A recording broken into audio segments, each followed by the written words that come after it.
Hey everyone, my name is Theoma Theodola Mpinda, and if this is your first time visiting this channel, may you please press subscribe and tell your friend to tell your friend to tell your friend that they should subscribe to this page if at all they want to learn about maternal and neonatal health. I guess most of you know me as the good midwife. So today we're going to talk about something really different. Who is the good midwife and what inspired me to become a midwife? I'm sure this you should know and this you await to hear about it. Was I born a midwife? Was it what I dreamed to be when I grew up? When I was still young, ndozvandairota here kuti ndakazova midwife. So let's talk about that. So the first question that I'm going to attempt to is, did I always want to be a nurse? To tell the truth, no. I have not always wanted to be a nurse. So I grew up in a rural setup, in a family of five. I'm the fourth child in a family of five. I went to school just like any other normal kid in the rural setup. My father was once a police officer, so we once stayed in the police camps, and around 2003, we moved to our village where I would start my secondary school. I did my secondary school from 1 up to Form 4, and my stronghold were the arts. I was so good at arts. I was so good at public speaking. I loved art subjects, and I always dreamed that one day I would become a lawyer. If I would not become a lawyer, one day I would become a journalist. So these were my dreams when I was growing up. I loved writing stories. I loved speaking. So that's what I always dreamed about. But life happened, all right? Life happened. I found myself at Harare Polytechnic. At Harare Polytechnic, I was doing IT, all right, programming and all those things. And I want to tell you the truth. I never thought that I would do IT. I don't know what was happening with me, and I don't know what made me apply for this program. So I was doing IT, information technology, computers and stuff, but to tell you the truth, I wasn't even interested in what I was doing. My goal or my dream is always to become a journalist or to become a lawyer one day. But some of these things we try to apply, and at times you have to be at the universities, and the parents are not affording those fees. It's part of life again. Life actually sways you. Life actually pushes you into other things that I never thought that one day I would be doing IT. So I managed to do IT for only 1 year. That was national certificate. That was 2013. All right. So 2014, I was pregnant. All right. I was pregnant.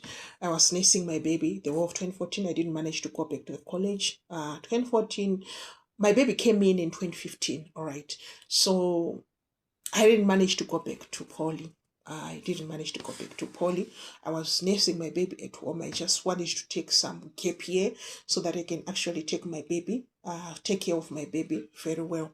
Then around that time, I remember when I was at poly, I was applying for nursing. When you come from a poor background, you want that type of job that gives you income. Ipapo, as you are working or as you are studying, you need money to take care of yourself. You need money to actually maybe also help your parents. All right. So I was applying for nursing then. I've been applying, and what the people in the streets say that, hey, I was one of the people who would say that I had applied and applied and applied, and there was no reply, simply that. So what would happen is in around 2016, I was at home with my baby. I applied again, and surprisingly, I was called for an interview. That was around October there of 2016. I was called for an interview with Parinyat. Oh, really? I've been called for an interview. and I had to prepare for my nursing interview, but I did not know what to read. At the same time, as much as I was good at art subjects back there in high school, but I wasn't that bad at science subjects. I had told myself, so what then should I read about? I want to go for a nursing interview. I read anything. We did integrated science back then. We did integrated science. We also did human and social biology. I read my stuff, understood my stuff, and then I read about the diseases. I was just going all over the place. I read about the diseases. I read cholera. I read tuberculosis, and there was a trend of Ebola down the up there in Congo, DRC. I read about Ebola. I read about everything, importance of water, nutrition, everything. I heard everything at all. Ndakaba ndazviverenga because ndakanga ndashedzwawo kuinterview. But at the same time, ka remember asandapedza IT yangu ndakangoitawo national certificate ndasiyira parod. But ndova ndaenda kuinterview. Ndakutonosvika kuinterview kuya ndatoona takawanda musi uya wekutanga tiriko kuinterview pari kuya taiswa kumainterview panainzi written interview. Ndapindawo muinterview nevamwe ndagara ndatoona kuti kuzvairi science kuzvinhu zviya zvandandichiverenga zvatikangoitawo zviya kuintegrated science anabolism, catabolism, metabolism, answering nutrition and stuff like that. Ndikati inga Mwari vakanaka. To me ndaingova ndichinoti ameno inini, because nursing I've always viewed it as something vanhu ava they are so clean, vanhu vanogara vari clean, vanorapa vanhu vanobaya. I hadn't thought about it that much, but one day will I become a nurse. But one thing that I must say is I don't have kuspembedzana, but I always had this golden heart. I always had this golden heart. Nanga ndagara hangu ndine moyo wangu wakaita muchena. So it actually helped me somehow in this career. So pakazoitwa even ma oral interviews, ma oral. What I didn't know ma oral tikapinda. Questions were asked, producing our certificates and everything. We did everything just like everyone else. Tikaproduce all my certificates, edu tikafunzwa mibvunzo, ma cholera yaya, my Ebola and everything. They didn't even have to delve deep into it because they knew that tachitozvibvirawo munyika, because ataizopinda mukatikati and then my interviews ndobvapera ndisawo kupfopa then tatoenda kumba kwedu isu tatonogara tatoplana kuti saka next year nenge rakamira sei, because chivimbo chekuti wapasa unenge usina, because unenge wakatarisa multitudes or the numbers of people who are coming for these interviews. But if kwakawandwa vedu, kwakawandiwa, and umwe unenge atongomuono atoperekedzwa nemota, umwe unenge atomuono nemapfekero anenge akaita, and you begin to judge kuti avanhu vanenge ndovaona 100% ava ndovanyatsogona, kana kuri kutorwa mashasha ava vanenge ndovanyatsogona ava. Saka ndomamirira zvazvakaita. Then we went home, we waited, continued taking care of the baby and everything. Then around November, thereabout, I received a call. Is this Thelma Theodore Lampinda? Of course, Ndini. Okay, we are calling from Parirenyatwa. We are calling to inform you that you have passed the interview and you are supposed to report to Parirenyatwa School of Nursing and collect your offer letter. Tozoona kuti tofamba sei uchitwa ma-medicals. Ndikati mati zvikanzi you passed the interviews, uri kufanira kuuya kuzotora offer letter yako. Guys, ndakafara.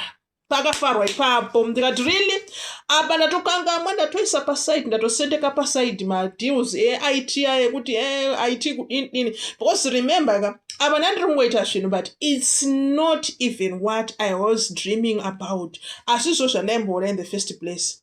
Nyaya ichikapana payanga iri chamuka inyama, handiti chiri kutongodiwa chamuka inyama, because at the end of the day we have to survive this life.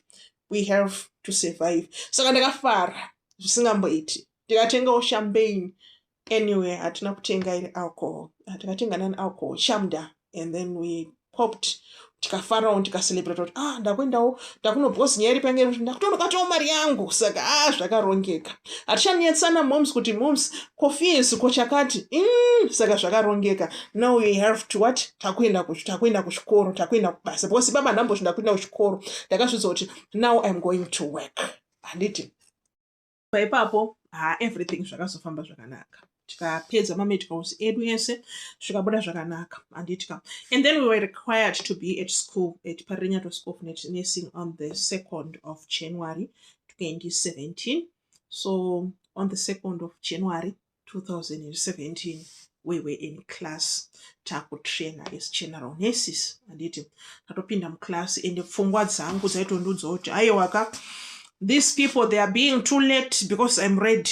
Vari kutinonokera inini ndatoenda ndotobaya majekiseni acho kana vari kutotipa masirinji ngavatipe inini ndokasika kubata because pamunenge muchibvunzwa madhezi ekutanga wiki rekutanga ndofunga nesecond week rari orientation they were just orienting us but zvaindibhowa ndaitoshota kuti what are they trying to do vanhu vari kutofa kuward ukuku they should be taking us vanhu vari kufa vari kushaya vanorapa kuri kunzi kune shortage tiripo isusu ngatitoendai kuward what are these bible verses for what are they trying to do what are they teaching us vari kutombegirwa vanhu vesvondo tamboigirwa vanhu vefirst aid takuitiswa first aid what are they trying to do.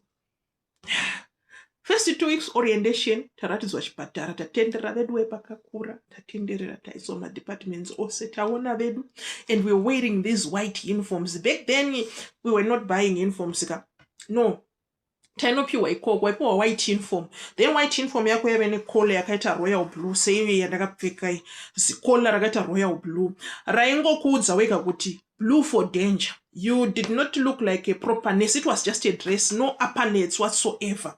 Munongori mu PTS unesi iroro si uniform rakadaro. But kwandrika it was a proud moment baba ndaida kunakizwa kuti is it me Theo wekumusha kumbere ngoka akapfeka uniform ye white nezikola mafoto aya wakomana. I will show you those photos guys. Those photos legendary. My photos yayo we enjoyed those moments. Takapfeka uniform yoyo. And takanakedzwa then tafamba edu nenguva paya taachizonzi yava nguva yemumaclasses ndikati what are they trying to do classes for what pfungwa dzako chibva kumona uchingozvizoti kana ndaenda kuchinesi takutonobaya takupa vanhu mishonga nekuona kuti varwere vakamira sei chipatara kwatakaratidzwa orientation nemazariro akaita vanhu muchipatara uko tisu tiri kutodiwa hande tinobetsera vanhu aiwaka it had to start pekutanga the book. So let's talk about the book.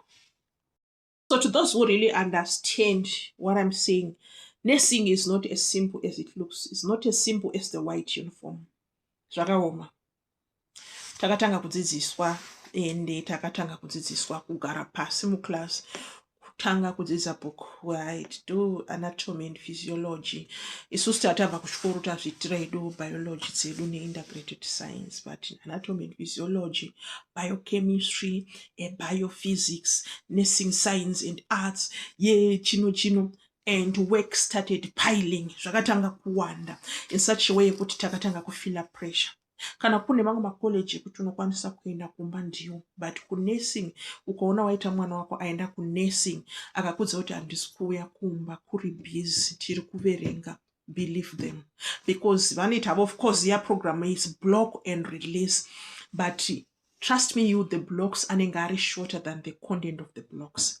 Nguva zhinji yemanesi vanoisipendera vari kumaward saka content yemablocks yakawandisa and you have to assimilate it in a very short time. I'm sure our first block runs the longest ranga rine I think it was 12 weeks but zvinhu zvakanga zviri mublock imomo and semunhu anga andomba pfungwa ambogara kumba amboita sei wakuchitanga manje wakuchitanga kuananidza. It was very difficult. And this message goes to all students out there. If you are lazy, you are not going to make it. And I also want to say this. This is one of the programs you have to and those guys are nazo. You go home. Unobaya paden and vanenge vachitori serious kuti unoenda kumba kwenyu because here we are dealing with people's lives kana usiri kuziva zvaunoda baya paden saka zvakanditorera energy. We had to work but I must say kuti inini muclass I didn't have much of problems. Ndaiverenga hangu zvinoenderana neni zvandinozivawo but I usually had to excel. Of course vaita zvemaclass position nekuti vapasa sei but maclass position ndaigara ndiri top 3 tichingorimo tichingoendawo takadaro. I'm not saying I'm brilliant, I'm not brilliant, but zvinhu zvaidongoitwa idongozoona ndo zvabuda musarudzo, so ndo zviripo. So ndo matangira zvakaita, ndobva tatotanga takutonzidzisawo nzi kuwaridza mubhedha. Unobva waita kunge usati wambowaridza mubhedha kumba kwenyu, usati wamboona mubhedha wakuchitanga kuwaridziswa mubhedha kuti this is an envelope mighty corner inowaridzwa so, mubhedha wemunhu abva kutheatre unowaridzwa so, mubhedha wemunhu ane mabenzi unowaridzwa so, mubhedha wakababy unowaridzwa so. We were taught, and ndaive nestress those days ndichiona vamwe vaakugona, ini pamwe ndazvitadza zvekuti saka apa ndatotadza kuwaridza mubhedha wacho you would go home stressed kuti vamwe maitira vari kuzviita. It's actually so simple, but eventually takazongozvibata. Kana tadaro toenda kumawards tonodzidziswa tichiwaridza panenge pakarara vanhu, mubhedha une munhu tichiwaridza tichidaro, then tozonzi last offices manje ndeyekupeta ma-dead bodies anditika. So we were being taught in class, and I looked so frightened nema-last offices kuti, so are you saying inini ndichange ndichipeta munhu akafa? Are you saying that like for real? Ndo zvandafambira here zvindakaratidza kuvhunduka musi welesson iro. And the clinical instructor was like, Mpinda, Patrick unoita retain demo ye-last offices ndichange ndichiita newe. Hana yangu yakarova, ndakaratidza kushaya kugadzikana kuti no, the only time that I'd seen a dead body was when my grandmother had passed on, and it didn't look well for me. Handina kuda experience yacho, and verily surely takaenda tanzi takuenda kuretain demonstration ye-last offices. I was part of the team yakapeta munhu ndichibvunda maoko, ende uchikaizwa kuti urukona kubata ruoko, urukona wako tikabata. That day I went home, ndaenda kunorara kuadla muya ndarara ndakatarisa mudenga, ndadzima light. I usually love sleeping in the dark, alright. Ndadzima light ndatarisa mudenga ndakungoona that body, ndaona was sekuru. That sekuru ndo handaingofunga ndikatarira kuside, ndo handiri kungofunga ndikatarira. Then I woke up ndabatisa light. But with time takazochaira zvedu, takatozofambabo, tanga takutonakidzwa, takutoziva kuti panguva yakati tiri kudzokera kublock, panguva yakati tinenge tiri muward. And as we return to each block, munenge muchinodzidziswa zvinhu zvinyowani. Makutoona masekond year makudzidziswa kubaya, kugeza maronda, kubaya munhu, kupa vanhu mishonga, kuempta urine, kusucha zviro kutokura pakosi. Takutoendeswa kurural. I remember I went kurural, ndakaenda kunodzidziswa kunaka, kuchitongeza kunaka. I think it's a hospital inonzi kunaka. I also went kwaZvimba. There was a clinic there, kwaimadzokere clinic. I went there. We enjoyed these rural attachments. I also went to Heathcliff Poly. Tikanakidzwa singaiti we learning my deliveries and everything zvakapekwa zvakadaro. And I want to thank God kuti zvakangobuda zvakanaka. Eventually course yakazosvika pakupera. Mari taidya yedu every month taitambira. Of course, as a student nurse unenge uchitotambira mari yako, uchitobata bag rako, earning as you are learning and working. Anditi uchitowana skill rako, bag rako chidi uchipiwa. Saka 2020 musi wa 2 January course ichipera. That's how I became a nurse, a registered general nurse. That's how I became a nurse. So program ichipera, hurumende yakambodileya kutora vanhu pakusina mapost. So ndakazombowana basa at some little surgery in Shavane that was owned by a nurse, a state certified nurse. May her soul rest in peace. Her name was Mai Walker. I worked there for almost a year. She groomed me, because by working there, I was the only general registered nurse there, and that made me automatically the sister in charge of that little clinic. So which means as a student, I now had to apply it here, and zvakatora confidence yangu kuti ndinge ndichigona zvinhu izvi, ndichibata marose iyayo, ndichitosona ndiri ndega, kufonera machiremba kuona kuti muchipatara mukuda kutengwa chii. She groomed me until ndakazoshedzwa kugovernment, until ndave kwandakushanda kunoko. So yeah, it's been ndakazoshanda at least 2 years where I'm working right now in the government. Then I was considering kuti ndakuda kuenda kuchikoro. I want to upgrade, ndakuda kuita because chinesi chakatozondinakidza zvena journalism zvandaifunga ndizvana IT handakazombosendeka because ndakatoona kuti kunotonakidza zvekudaro. So what would happen is ndakazofunga kuti but I must upgrade kanya ngokuti nesu kwacho usongorambe uri general nurse. So I was thinking along the way. So one zvinhu zvinotaurwa maopinions evanhu anosiyana. Vamwe vachinzi chimidwifery because ndakatopedza inini general nurse training yangu ndinoti nini I won't become a midwife. It's very dirty. Plus my midwife apana zvanoziva ndezvongozvarisa zviya. I won't become that. I don't want to become a midwife. I will become an anesthetist, nurse anesthetist at least. I will become maybe an intensive care nurse or pay maybe a renal nurse. I won't do that. That was what I was saying. But one thing that happened with me is when I started working where I'm working right now, I was working at a department known as antenatal care department and family care health. So I was working there and monitoring pregnancy and also that's where I've been working. So that was 2021, 2022 ndichishanda in that department. Saka kwakandipa kuona a clear picture kuti but ine ndinenge ndinotofarira maternal health kind. Because I loved that. Ndaita nishinakikwa kwakuri kumusha and the community also loved me. I would go for outreaches, community IT, and we're working with people where but I think I love maternal health. I should talk to my matron. I started working in labor ward before I was even a midwife. I think I only worked in labor ward for at least 8 months. And I was learning from old midwives. I was taking wisdom and knowledge from my midwife, Vikari, and no, I want to learn from her. What is she doing? And that experience molded me. Because there's one zviri kufamba sei ende zvichiitwa nemoyo munyoro moyo murefu usina rafu zvino zviri kufamba sei I want to learn but izvo zvinenge zvinotonakidza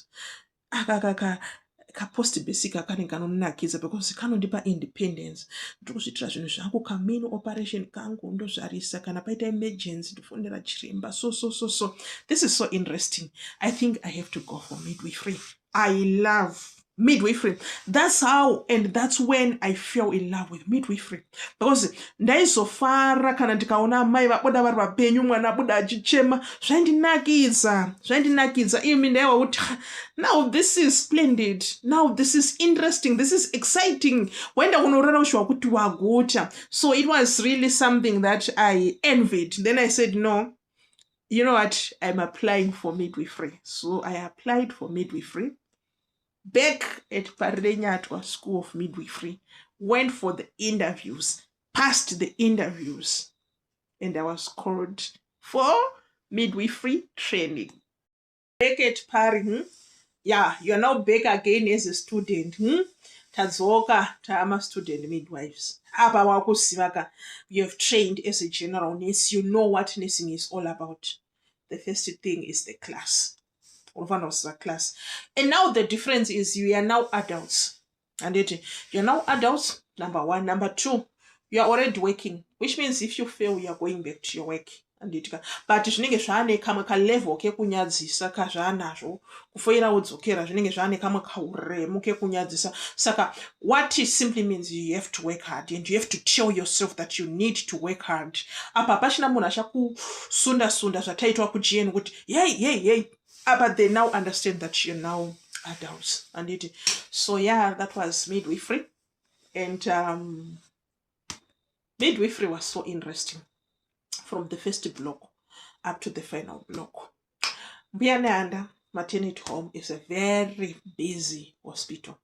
Biananda Maternity Hospital is a very busy hospital. But what I loved about it is it trained me because it gave me exposure to everything at all. Zvandaizoda kuona zvandanga ndadzidza kuclass ndainozviona mumbiyananda because ndakabelieve kuti ndokumuzongozo kunoperera care ndokwekupedzisira macomplications esabva kumusha they come here and you will meet with them and you're going to manage and you have exposure to doctors, obstetricians, kinds.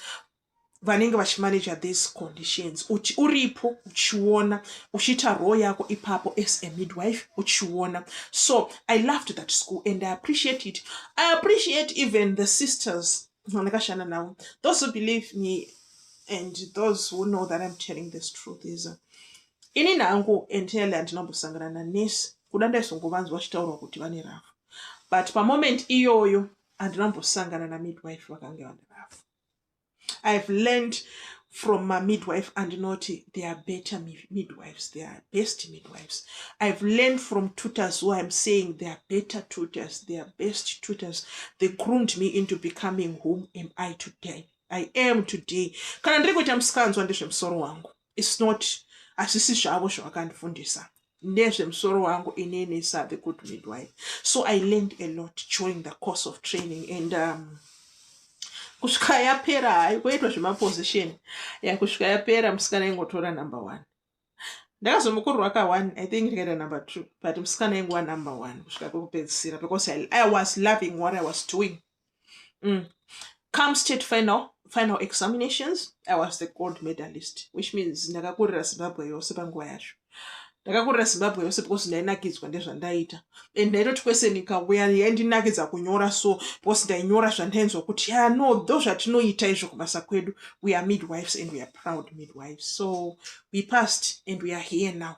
And who is the good midwife? The good midwife is myself. Why do I call myself the good midwife? I call myself the good midwife not because I'm the best midwife. Like I've said, I've seen better midwives. I've seen midwives whom I grade as the best midwives in my books. And my goal, kuvavarira kuti ndive savo, and I'm still learning from them. That's why I opened my Facebook page. That's why I opened my TikTok, Instagram, YouTube channel, so that I can pass this knowledge to the community.